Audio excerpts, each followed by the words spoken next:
Hey, welcome back. You already know who I am. Welcome to Epic Conversation. Great laughs, great stories, great art, just plain old greatness. I welcome you, ladies and gentlemen. Conversations with the Media Prince.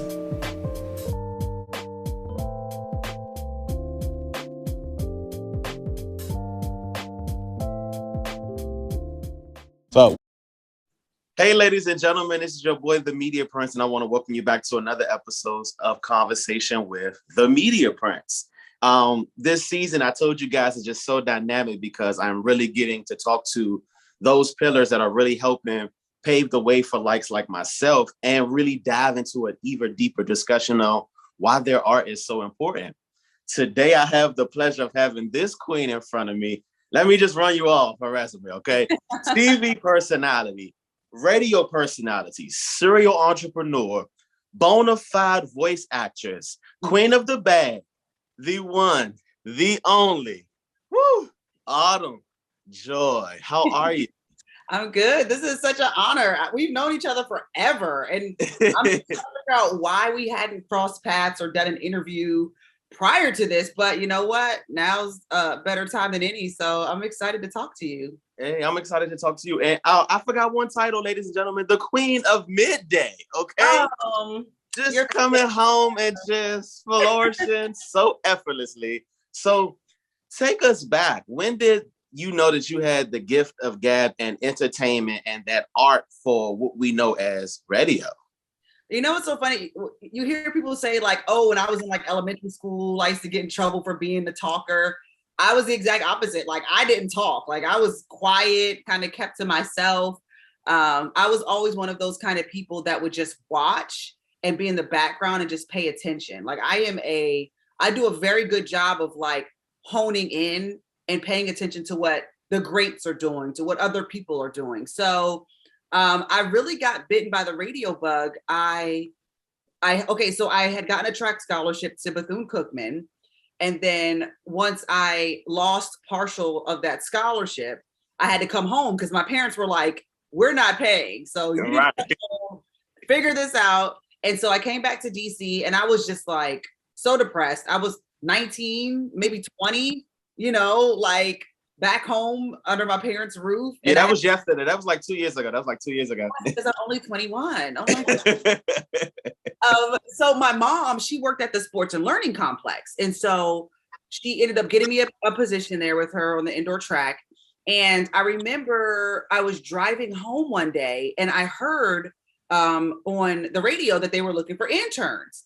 And so I was like, well, you know what? I've always been kind of interested in what radio is. I had no idea really what avenue I wanted to go into. I just knew I wanted to be on the radio.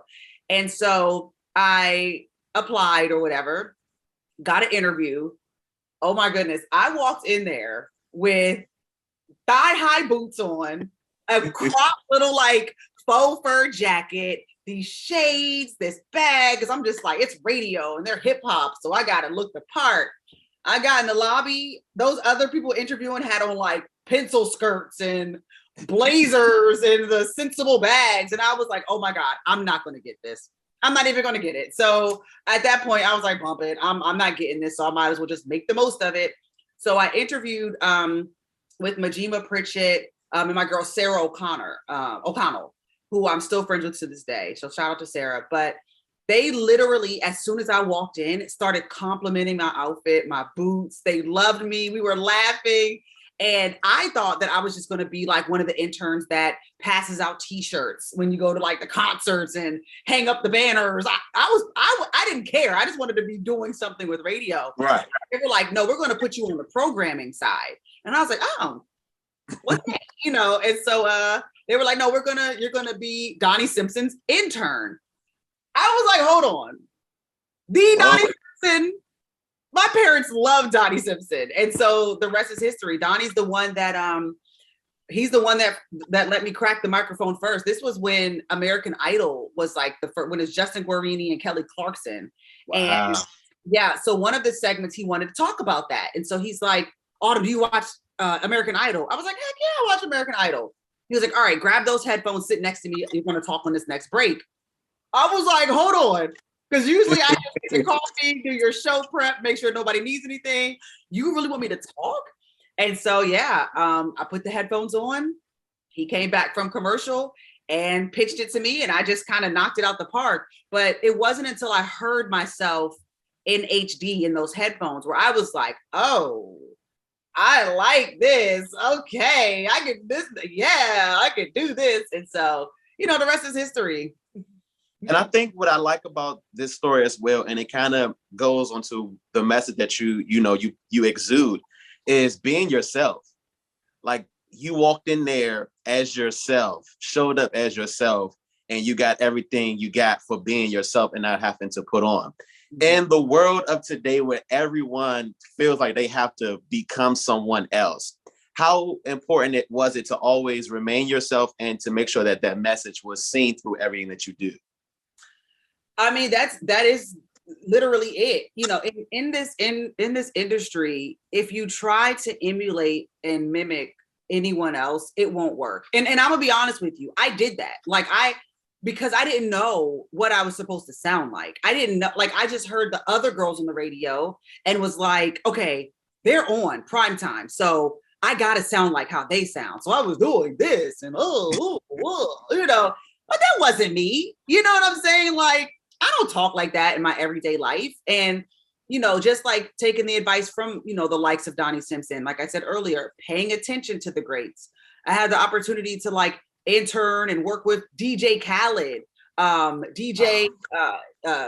gosh, I forgot the DJ out of Miami, 99 Jams.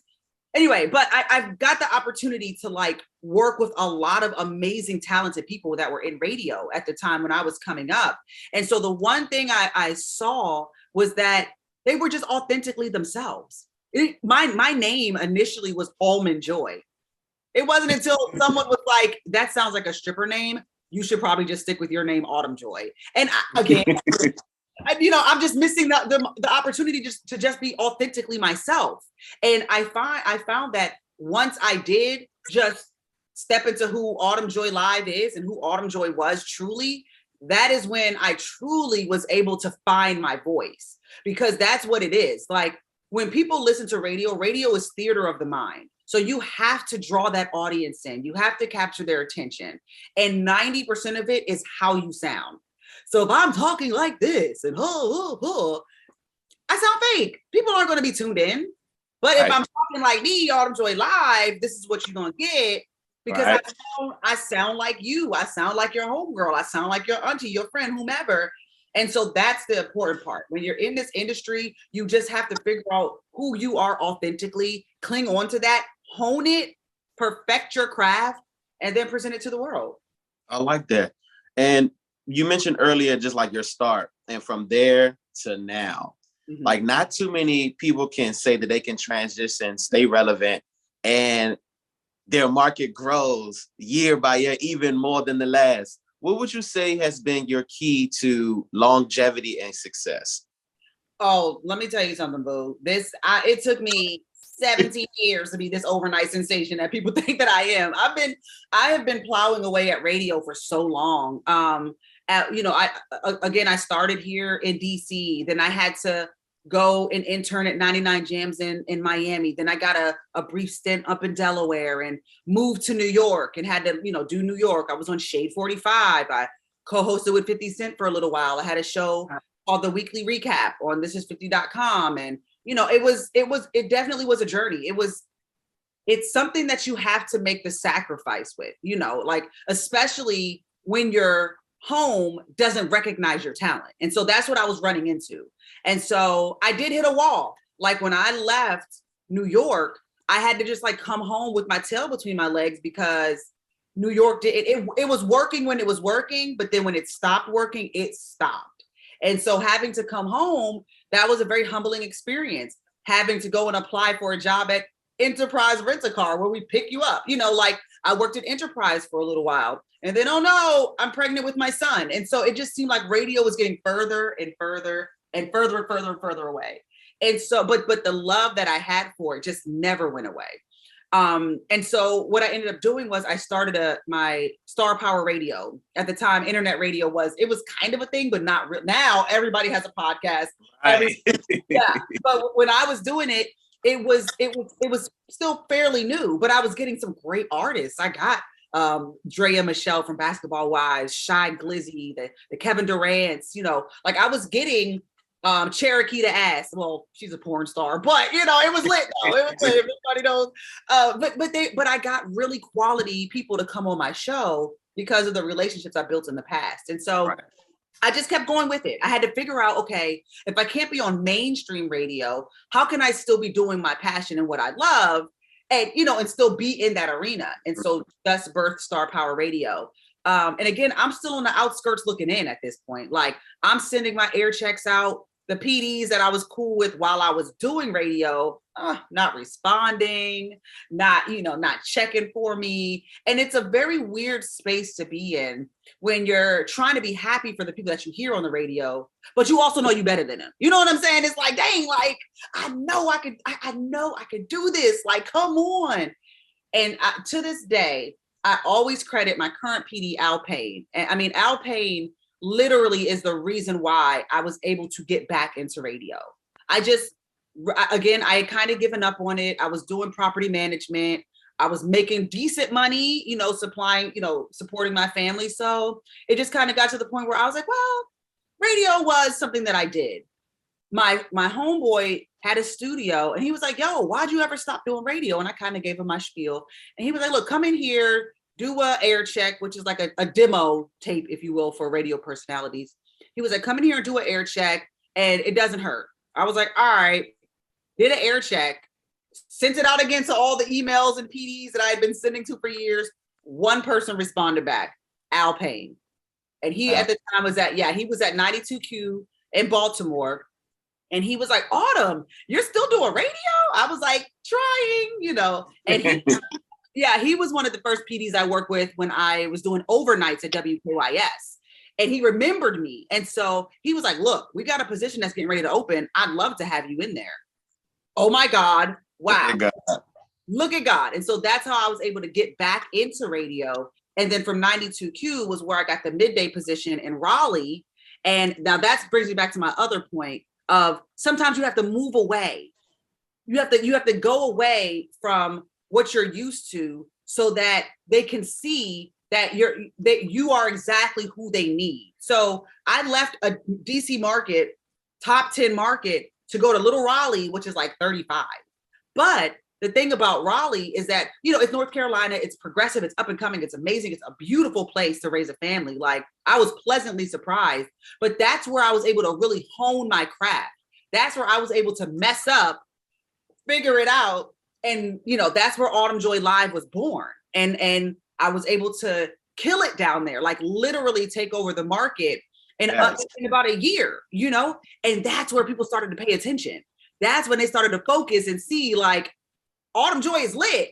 And then Al Payne comes ringing again when he got to WHUR and he was like, Autumn, I'm bringing you home. I'm bringing you to HUR. And so here I am.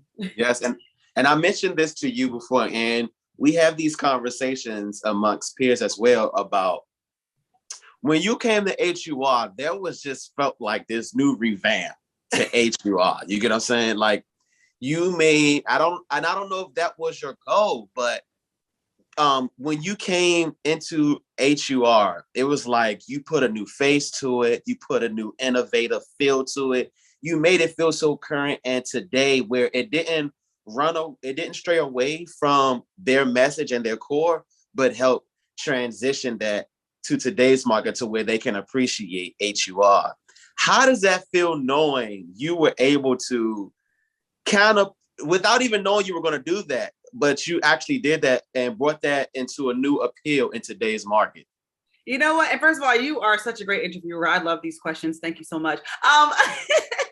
Well, you know what it is? I grew up listening to WHUR like we all did. That is the station that legitimately has an identity. WHUR is that confident radio station that knows who they are and have always known who they are.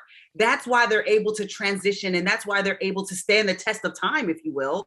And it's only one station that's able to dominate this market. And so WHUR is, my parents went to Howard. My brother graduated from Howard. My other brother, went to medical school there. I have an aunt who's currently working in the dentist's office. I have uncles. Wow. Yeah, Howard University is in my DNA. I was actually supposed to go to Howard on a track scholarship, but I was like, I want to go away. That's a whole nother story. But I say all that to say that for me, when Al was talking to me about coming to HUR, I was a little hesitant at first, because you got to think, I'm at a hip hop station, hippity hop, and I already knew WHUR was like, that was the OJs. Coming up next, we got and I'm going from introducing Cardi B to the Migos. And so I was like, I don't know, it's Urban AC. I don't know if I don't want to skew that old yet. Meanwhile, I'm a whole 37-year-old talking about, I don't want to skew that old. But I'll never forget the conversation I had with my girl, Karen Clark. She was like, Autumn, if you don't take your Black behind home and go and kill that market, you're literally going to be the young girl for Urban AC. And not just that, WHUR is such an amazing radio station to work for, from the benefits to my son being able to go to school for free once, he gets to college age. You know what I'm saying? There's that. But when I got there, I credit Al Payne, because Al, he was the one, like all of my imaging was Megan Thee Stallion, Beyonce, Savage, classy, bougie, ratchet. Like I came in as that. I came in as the pride of Prince George's County. He revamped the whole playlist to where we were playing recurrence, like, more Destiny's Child, more Brandy, more of the stuff that we grew up loving and hearing, but also keeping, the Anita Bakers in there, and keeping not the OJs, but, keeping, every stuff in, it was a good melting pot of music. Right. It was able to capture the ears of your 25 to 35-year-old Black women, because that's who we typically cater to, when it comes to listenership. And so I do think the fact that the imaging was skewed younger, and then I come in there with all this energy, and I'm actually talking about what happened with Cardi B. I'm talking about, Anita Baker winning back her masters. I'm talking about Kim and Kanye and then transitioning back into. So I found a way to make sure that I was staying authentically true to myself. And that again brings me back to that other point. That's why we were able to win so quickly.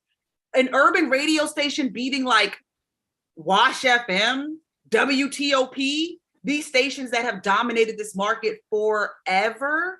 I mean, that is monumental. And that just speaks volumes to WHUR being the machine that it is. And I just came in and just started driving. The machine is already there. It's built. I just got in the driver's seat and I'm just driving the machine around, and we're just winning together. And I love that for us.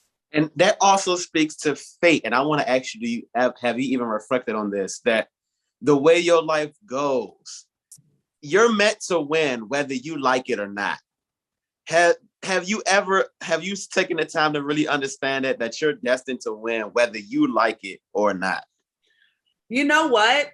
I have it, and that is a great question and a great thought-provoking situation. In the moments where I was maybe not in my winning season, I was still winning. And I say that because working at Enterprise, it humbled me, but it gave me and taught me the, specific life experiences that I can maybe talk about now on my shows. It made me understand being a people person and understanding people and talking to people and being kind to people and how to sell. Because believe it or not, Autumn Joi Live is a product that the radio station sells to sponsors. So when you hear me say, let them know Autumn Joi Live sent you, somebody's paying, for me to say that. You know what I'm saying? So I always have to remember that, again, and when I was in property management and I was a manager, it taught me that, Autumn, when a commercial comes down from sales, you got to get it done. You got to write that script. You got to figure out how to, they sent you 4 words and want a 60-second commercial. You know what I'm saying? So like all of these skills that I learned in management, and I'm able to translate that over into what I'm currently doing. And so there'll be moments where I have like aha moments, like, wow, okay, Autumn, yeah. But to get back to your question, favor ain't fair. And I say that because a lot of people may look at me and say, oh, I can do what she's doing. I'm doing what she's doing. Why am I not as successful? Why am I not in that position? And I tell people, because when you have a certain amount of favor, it doesn't seem fair to you because it's not happening for you. Favor ain't fair. And I just feel like, because I am a genuinely nice person. I have never had to speak negatively about anybody. I've never rolled anyone under the bus to get anything that I have. That's why it has taken me 17 years to be this overnight sensation, because I had to take the road less traveled. I've never had to sleep with anyone to get anything I had. I probably could have moved up.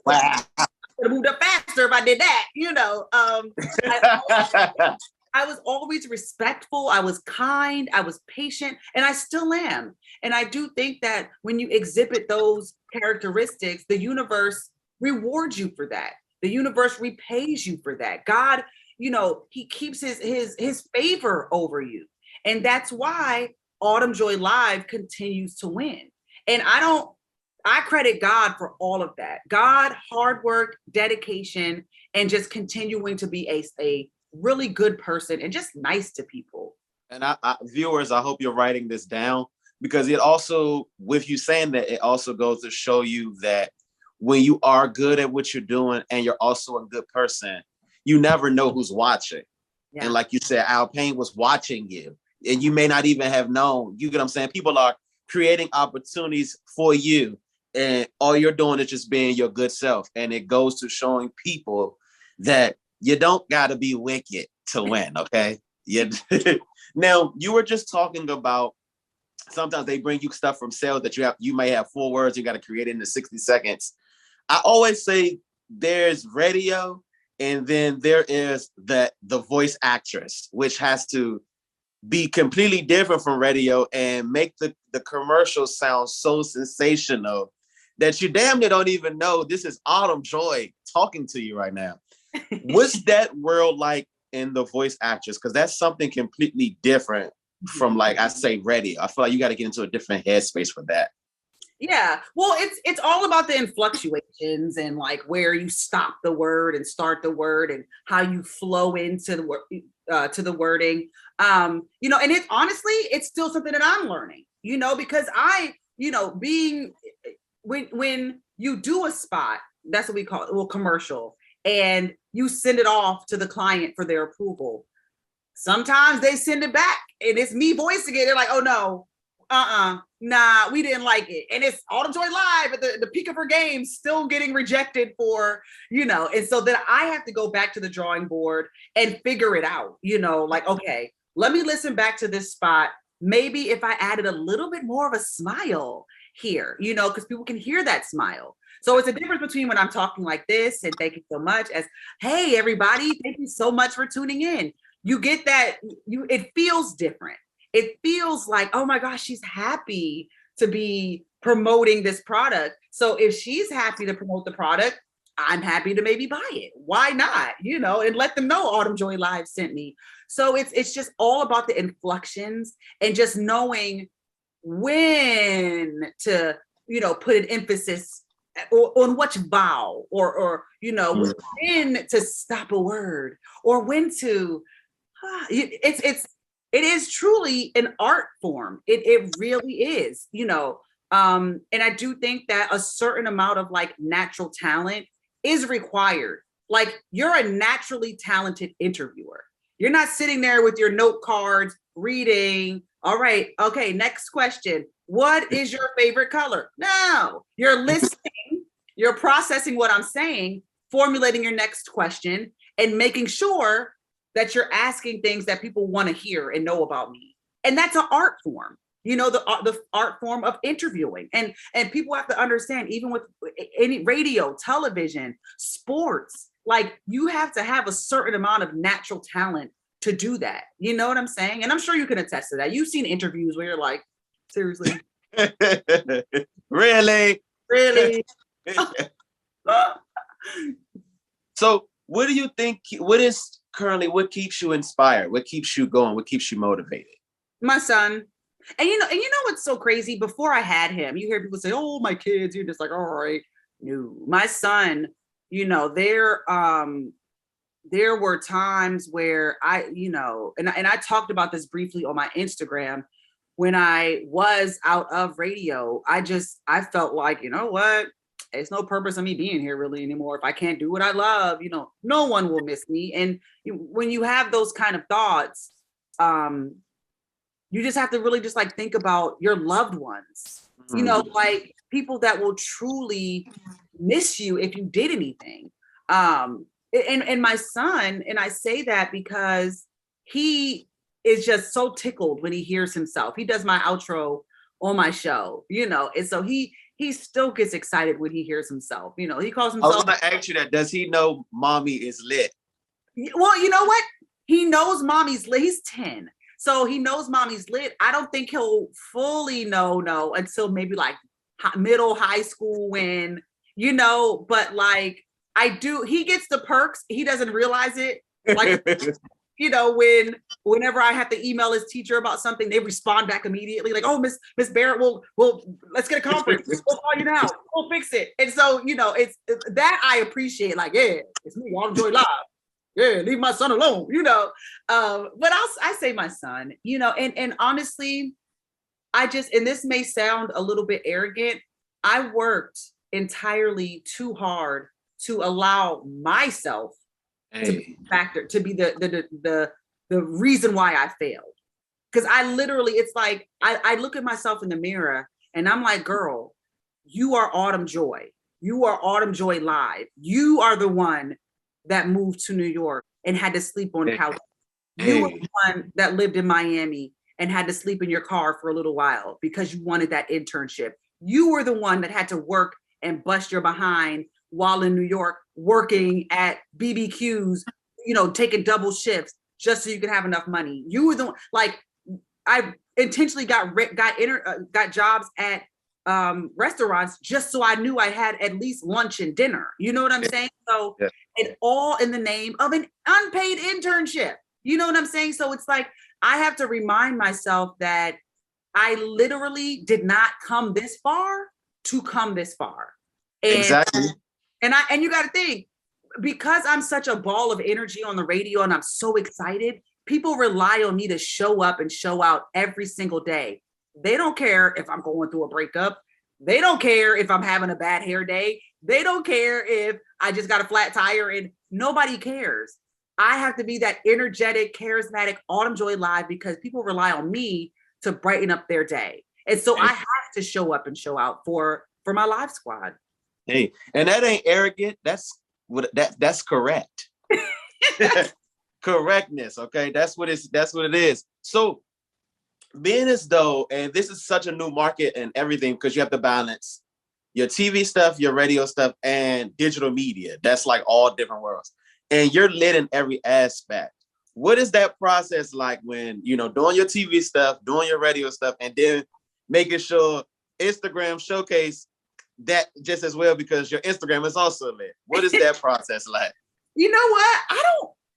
Now this one, I just don't know. Like, because again, you know what I do know?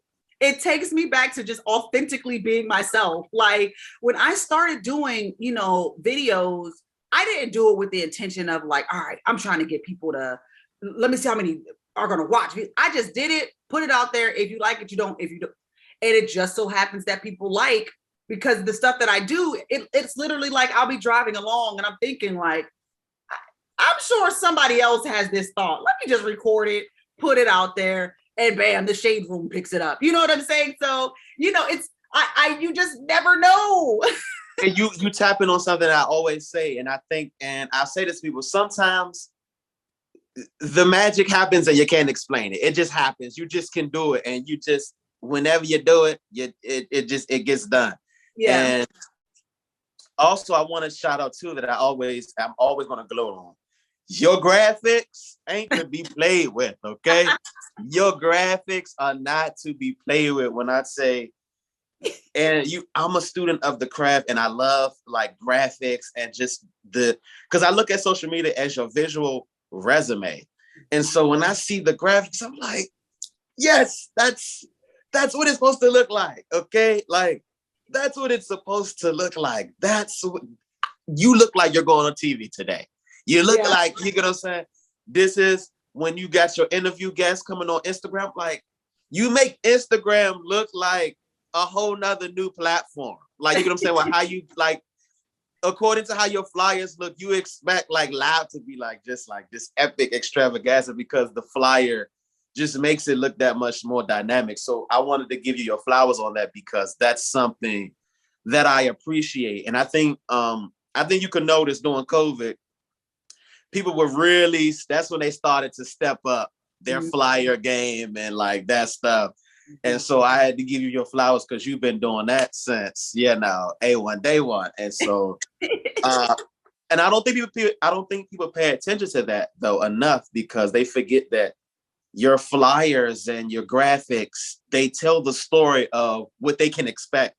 So if it looks great, you can expect greatness. If it looks low budget, it looks like no budget. Yeah, it's gonna be no.